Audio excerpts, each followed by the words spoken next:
आज का टॉपिक है ईएसआर थ्योरी यानी कि स्किनर का क्रिया प्रसूत अनुबंधन सिद्धांत।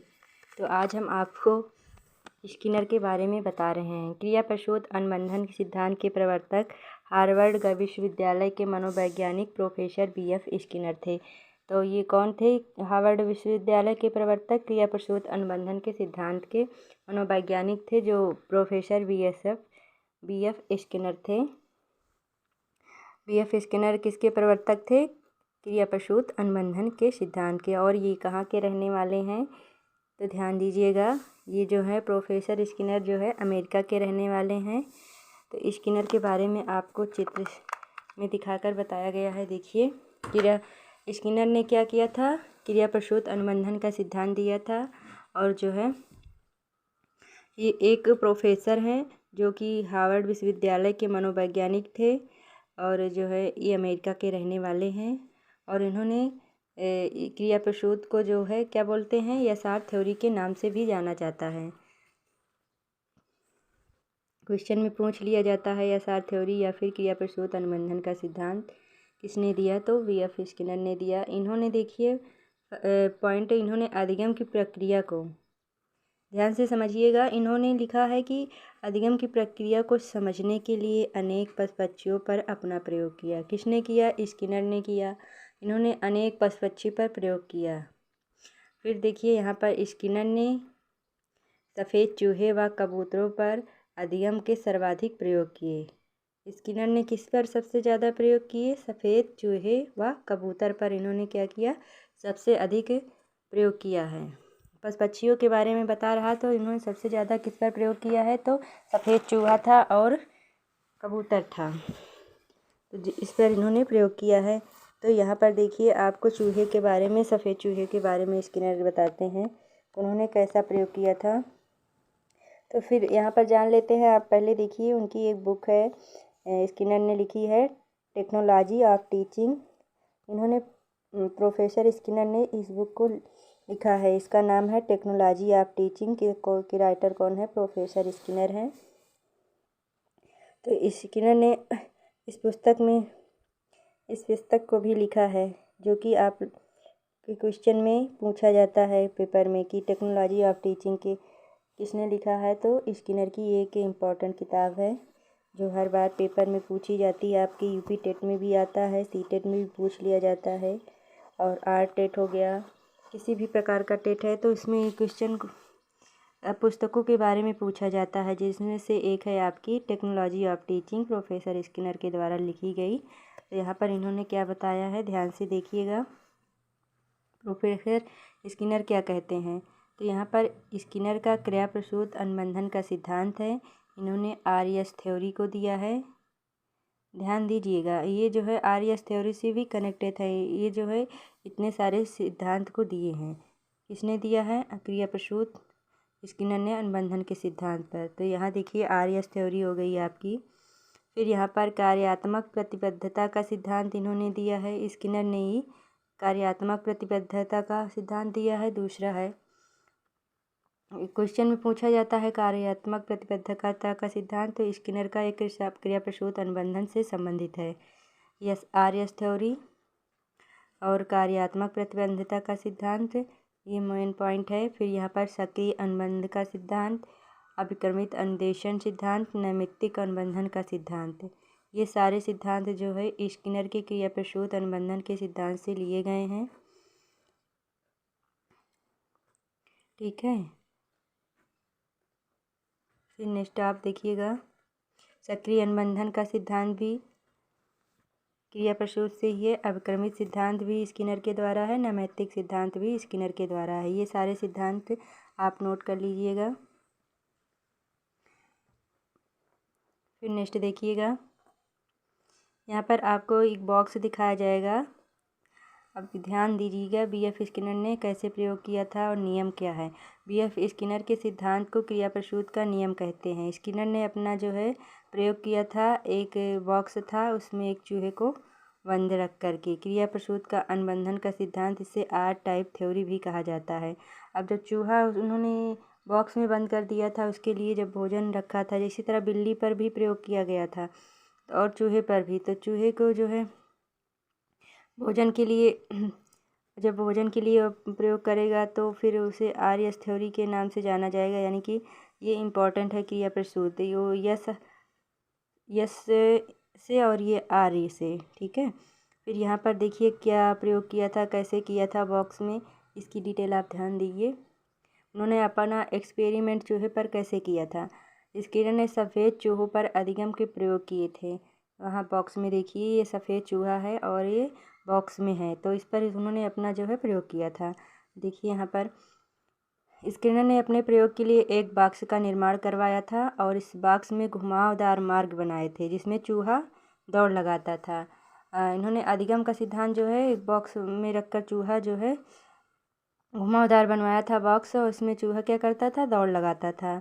ये चूहा है। अब इसके लिए भोजन देखिए, जो अपने भोजन को प्राप्त करने के लिए किस तरह इस पर दौड़ लगाएगा।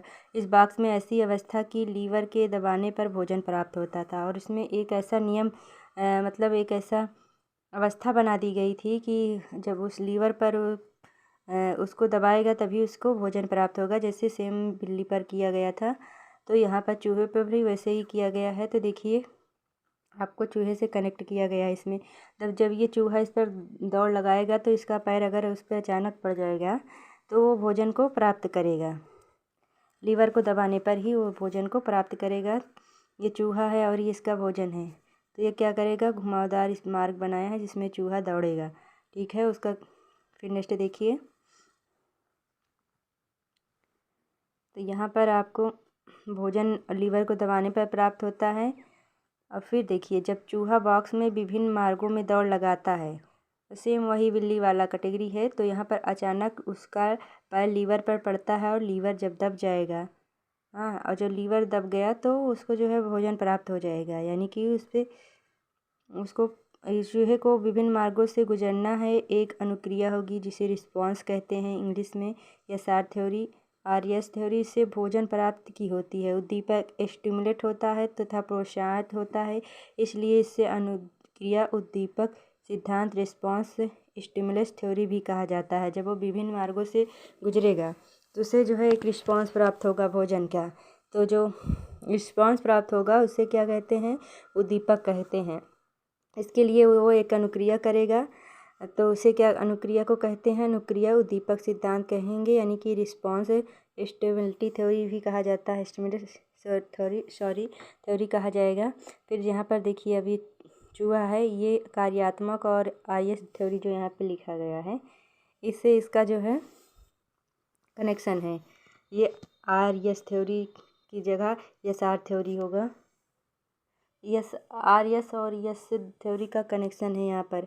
तो यहाँ पर देखिए रिस्पांस हो गया आपका। अब इससे यहाँ पर देखिए निष्कर्ष क्या निकलता है। इससे निष्कर्ष निकलता है कि क्रिया प्रसूत व्यवहार ऑपरेंट बिहेवियर उद्दीपक स्टिमुलेट पर आधारित न होकर अनुक्रिया रिस्पांस पर आधारित है। क्या कह रहा है, निष्कर्ष निकलेगा क्रिया प्रसूत का व्यवहार जो है उद्दीपक पर न आधारित होकर अनुक्रिया पर यानी कि रिस्पांस पर आधारित होता है।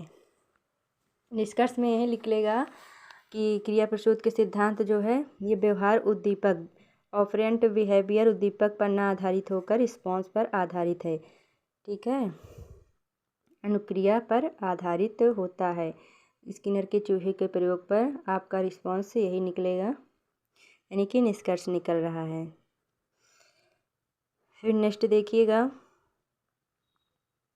उद्दीपक अनुक्रिया के बीच में जब चूहा है, चूहा क्या है, चूहा आपका एक अनुक्रिया है और भोजन क्या है उसका, पुनर्बलन है, ठीक है। या फिर यहाँ पर देखिए चूहा क्या है, एक उद्दीपक है जो भोजन को प्राप्त करना चाहता है,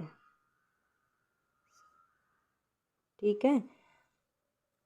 चूहा उद्दीपक नहीं, चूहा यहाँ पर एक अनुक्रिया है और भोजन जो है उसका पुनर्बलन है। जब चूहा एक अनुक्रिया करेगा, देखिए यहाँ पर क्रिया प्रसूत में क्या लिखा है, जब उसे भोजन का प्राप्त रिस्पांस होगा तो उसे एक प्रोत्साहन होगा। इसके बीच जो भी अनुक्रिया होती है उसे अनुक्रिया उद्दीपक सिद्धांत कहते हैं, ठीक है। चूहा अनुक्रिया हो गया और भोजन उसका पुनर्बलन हो गया, रिस्पांस हो गया। फिर यहाँ पर पुनर्बलन को डिटेल में बांटा गया है नकारात्मक और सकारात्मक के बीच में। तो ये यहाँ देखिए पुनर्बलन के बारे में आपको बता रहे हैं। प्राणी को यह सकारात्मक पुनर्बलन दिया जाता है तो प्राणी क्रिया को दोहराता है। अगर किसी भी कार्य को वो अगर उस पे लीवर पे जाता है, जब देखता है इसकी उसको भोजन प्राप्त हो रहा है तो उस क्रिया को बार बार करेगा। जैसे बिल्ली ने उस बटन को दबाया और उससे भोजन प्राप्त हुआ, तो बिल्ली जब सीख जाएगी तो उसको फिर बार बार करने की दिक्कत नहीं होगी, वो एक बार में उसको दबाकर अपना भोजन प्राप्त कर लेगी। वैसे ही चूहे ने किया है। ठीक है, भोजन जो है पहले तो उसको आर टाइप की थ्योरी बोला जाएगा, भोजन को प्राप्त करना यानी कि पुनर्बलन को। ठीक है, और फिर सकारात्मक में देखिएगा, नकारात्मक सकारात्मक दो पार्ट में इसको डिवाइड करके बता दिया गया है कि आपको जो है प्राणी को यह सकारात्मक पुनर्बलन दिया जाता है तो प्राणी क्रिया को दोहराता है। अगर उसे लगेगा कि इस चीज़ को करने से ऐसा होगा, उसके प्रोत्साहन यानी पुनर्बलन महसूस होगा, तो उस क्रिया को बार बार दोहराएगा और वो सीख जाएगा। अनुक्रिया यानी कि चूहा जो कार्य कर रहा है। फिर नेक्स्ट देखिएगा, पुनर्बलन का सिद्धांत किसने दिया था? तो यहाँ पर क्लार्क CL हल ने दिया था। क्लार्क CL हल ने दिया था। तो ये जो पुनर्बलन का सिद्धांत CL हल ने दिया था, स्किनर ने चूहों और कबूतरों पर इनका प्रयोग किया। सिद्धांत जो इसने दिया था तो इन्होंने उसका प्रयोग किस पर कर दिया है? चूहों और कबूतरों पर किया, जिसने चूहों को एक विशेष व्यवहार सीखने के लिए अनुक्रियाओं के पश्चात उन्हें विशेष पुनर्बलन देकर निश्चित व्यवहार सीखने में सफलता प्राप्त की। जो उन्होंने सिद्धांत दिया है CL हल ने, तो उसका प्रयोग जो है बहुत बारीकी से उन्होंने स्किनर साहब ने क्या किया है, चूहों और कबूतरों पर किया है। और जो इसके बाद एक विशेष व्यवहार सीखने के बाद अनुक्रिया के पश्चात विशेष प्राप्त होती है तो उसे पुनर्बलन देकर उन्हें निश्चित व्यवहार सीखने में सफलता प्राप्त की है। CH है।